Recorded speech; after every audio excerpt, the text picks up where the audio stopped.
Mesdames et messieurs, bonsoir à la une de cette édition du 19h. Le lavage des mains, un acte simple mais combien important. Laver les mains permet de se protéger des microbes, d'assainir son cadre de vie tout en évitant certaines maladies.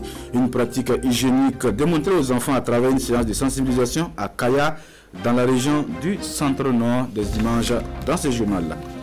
Safi ou l'espoir perdu, c'est un court-métrage qui raconte l'histoire d'une jeune scolaire victime de grossesse en milieu scolaire.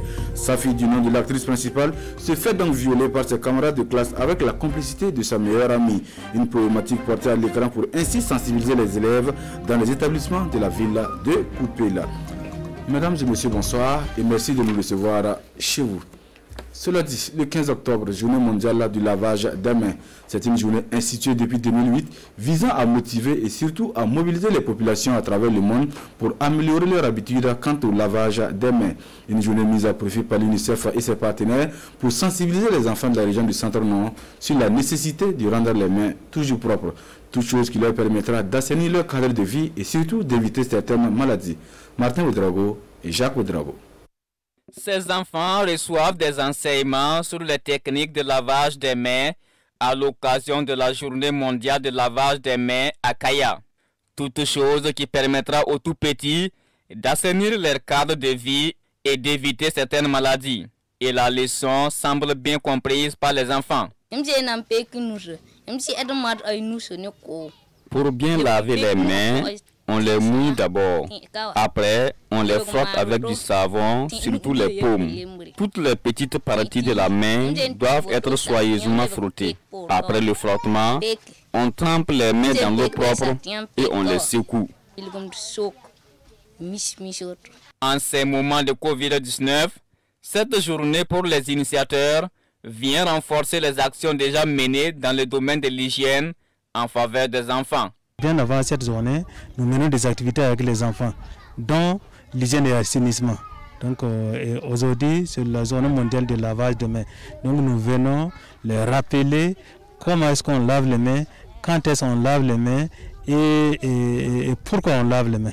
Ces activités en faveur des enfants, entrant dans le cadre de la journée mondiale de lavage des mains, ont été financées par l'UNICEF et exécutées par l'ONG Oxfam et ATAD, dans la commune de Kaya.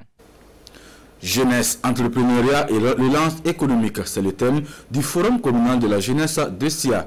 Première du genre, près de 500 jeunes sont attendus à cette rencontre du 23 au 24 octobre prochain dans la ville de Bobo-Dioulasso. C'est l'information donnée par le comité d'organisation l'année dernière au cours d'une conférence de presse. On en sait davantage avec Manik Kahien, Siki Milogo et Karim Sissé.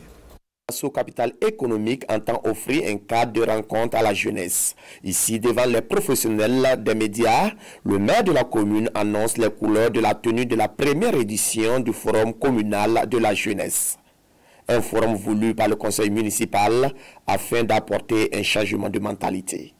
Et quand nous approchons les jeunes, ils nous font comprendre que nous n'avions pas grand-chose à faire, il n'y a pas d'emploi.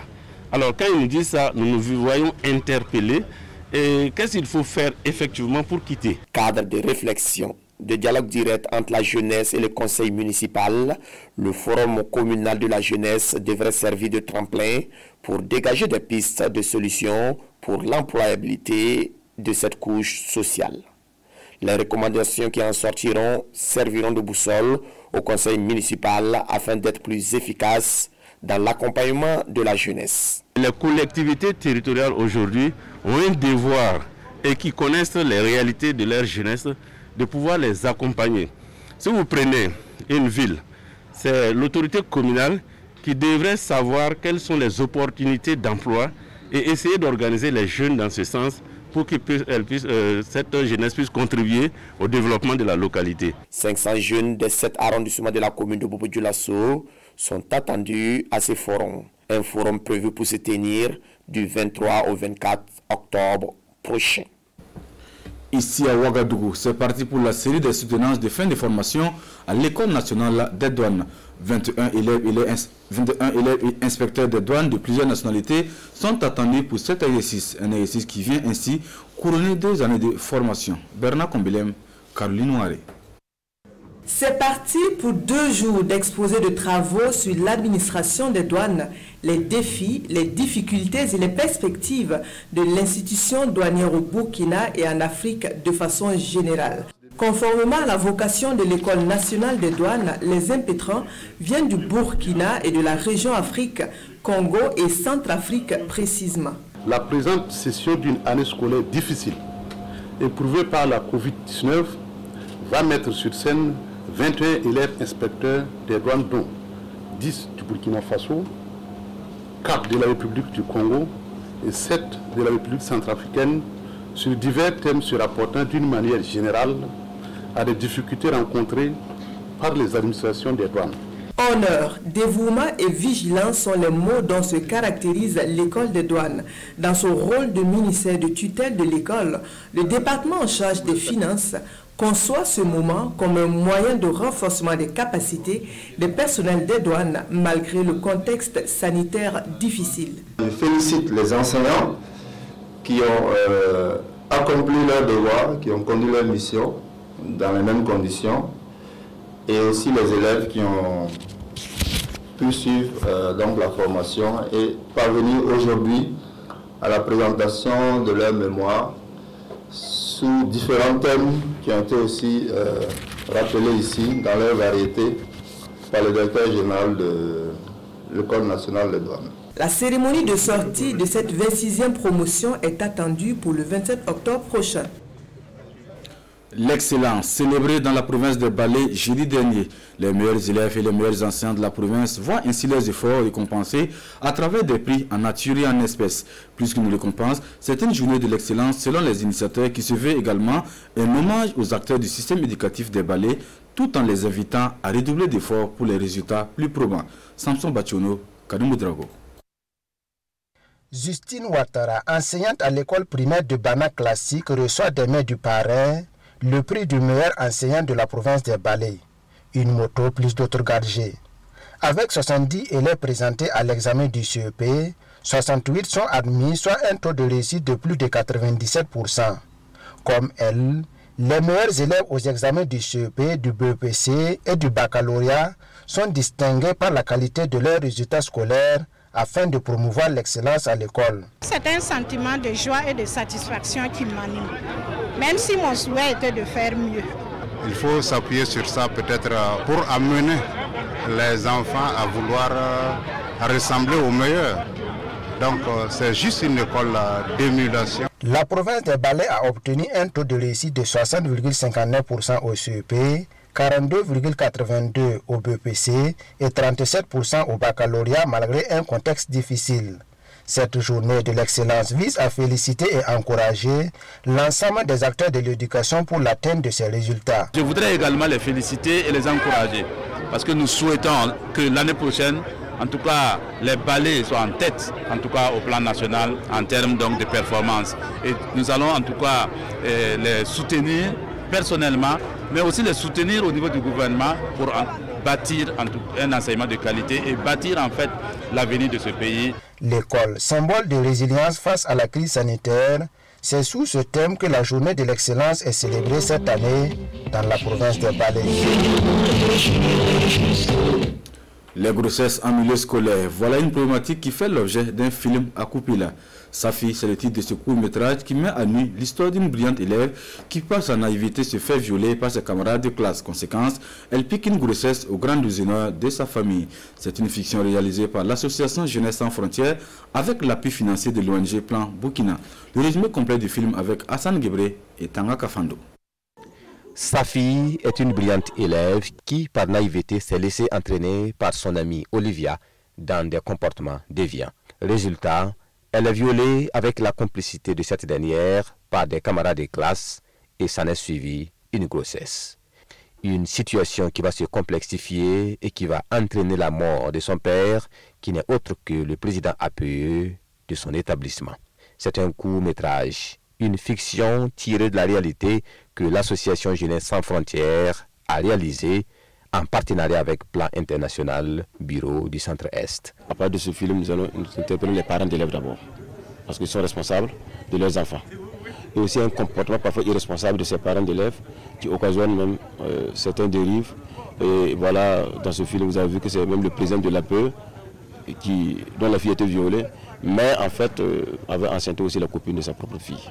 Le film est projeté pour la première fois cette soirée à l'occasion des 72 heures de la jeune fille ici à Kupela et devant des cinéphiles majoritairement jeunes.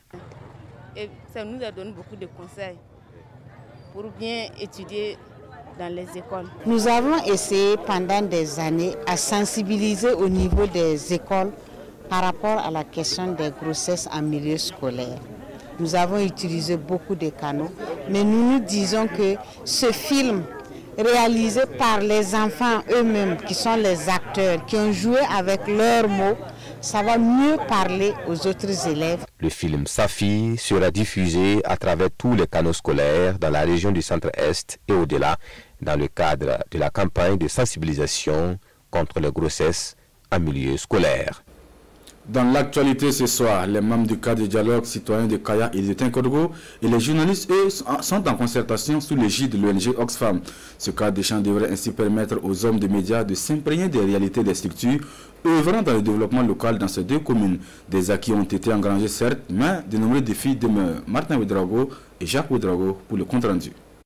Les cadres de dialogue citoyen de Kaya et de Tinkodogo rendent compte aux journalistes de leurs actions menées sur le terrain pour le développement des deux communes. Ce cadre de concertation initié par l'ONG Oxfam permettra aux hommes de médias de s'imprégner des réalités de ces structures qui œuvrent pour le bien-être des populations. Une mission pas du tout facile au regard des difficultés rencontrées. Au début, quand on partait pour rencontrer les autorités, ils nous prenaient comme des gendarmes, que nous sommes là pour empêcher, pour regarder certaines choses, pour fouiller, mettre les nez partout. Après, ils ont constaté qu'effectivement, ces gens-là, c'est pour aider la commune à se développer. Des difficultés qui n'ont pas empêché ces cadres de dialogue citoyen d'engranger des acquis au niveau de leur commune. Le rétablissement de l'électricité et de l'eau au CSPS du secteur 6 de Kaya en est un exemple palpable. Un centre de santé qui était privé de l'eau et de l'électricité durant plusieurs années. On était dans cette galère-là pendant 3 à 4 ans. Et dès l'arrivée des CDC, à un moment, on voit qu'ils travaillent bien, on les a approchés pour poser notre problème au niveau de la CSPS. Ils ont pris l'affaire à bras au corps et grâce à eux, en tout cas, ils ont réussi. Parce que le courant maintenant est à la charge de l'autorité comme il se devait, et l'eau aussi. Ces cadres de dialogue citoyen de Kaya et de Tinkodogo ne comptent pas se reposer sur leurs lauriers. Ils entendent mener d'autres activités les jours à venir dans leurs communes respectives. Et dans le registre santé de cette édition, les capacités opérationnelles du centre hospitalier universitaire pédiatrique Charles de Gaulle se renforcent davantage. Un bloc opératoire et des consommables médicaux, voilà ce que la pédiatrie vient de recevoir de la part de l'association Envol de Luxembourg et le Lions Club Ouagasafi. Un don qui vient pallier un tant soit peu le manque de matériel médico-technique dans ce centre de santé de référence. Amadou Ilboudo et Mariama Tamboura. Un bloc opératoire complet, des consommables médicaux et d'autres gadgets de santé offerts au centre hospitalier universitaire pédiatrique Charles de Gaulle. Ce don est le fruit d'un partenariat entre l'association Envol de Luxembourg et le Lions Club Saphir. Nous avons l'habitude de distribuer du matériel médical au CSPS, au CM, CMA, CHL et CHU. Du Burkina Faso. Le matériel que nous venons de recevoir va servir au bloc opératoire. Qui dit bloc opératoire dit intervention chirurgicale. Donc ça va servir à opérer tout enfant qui arrive à Charles de Gaulle et qui a une pathologie chirurgicale et qui nécessite une intervention chirurgicale. Ce don, estimé à plusieurs millions de francs CFA, vient répondre aux besoins en matériel médical du centre hospitalier universitaire pédiatrique. Selon les donateurs, 2 conteneurs de matériel médical sont offerts chaque année par l'association Envol de Luxembourg aux différents centres de santé du Burkina Faso. Et on s'arrête là pour cette édition de 19h sur la télévision du Burkina. Merci de nous avoir suivis toute cette semaine. L'information revient à 20h avec Nathalie Kaoui. Planète Enfant, l'émission des tout-petits de la télévision du Burkina, conçue avec les enfants et pour les enfants des écoles du primaire et des groupes associatifs d'enfants, reprend du service. Vous avez une école, une structure d'accompagnement d'enfants et vous voulez que les tout-petits démontrent leur talent à l'écran, contactez les différentes équipes de la RTB pour leur plein épanouissement. Planète Enfant, une émission conçue pour distraire les enfants tout en leur apprenant de belles choses. Planète Enfant, une émission pour l'épanouissement de l'enfance. Planète Enfant, bientôt sur la RTB. Pour vos inscriptions, 70 23 76 97, 70 27 02 51, 70 06 54 21.